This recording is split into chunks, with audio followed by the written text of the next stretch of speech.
As the 80th anniversary of D-Day approaches, we're remembering and honoring those who died fighting for freedom, and many of those are buried still in the Normandy American Cemetery, just yards away from where that invasion happened.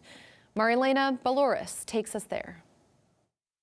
About 12,000 American service members are either buried or remembered here at the Normandy American Cemetery. And every year, about 2 million people from around the world come here to learn about these people and pay their respects.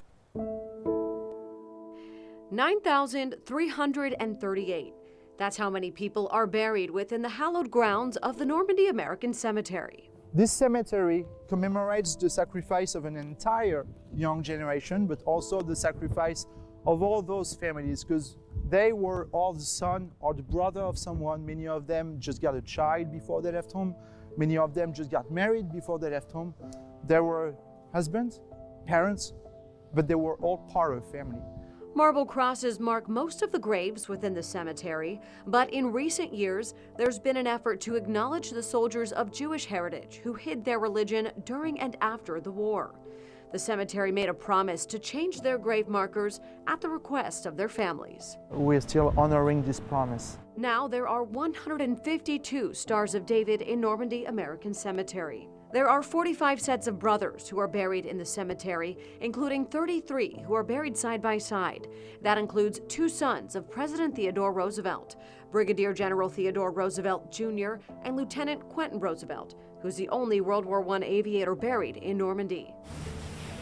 When family members visit the grave of their loved one, cemetery officials perform a sand ceremony as a way to honor that soldier. We take some sand coming from Omaha Beach and we put it to highlight the name of the service member.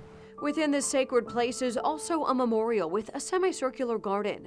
More than 1,500 names of the missing are inscribed on the wall. In this cemetery are buried more than 300 people, but we don't know their names. Their names are inscribed on the wall of the missing.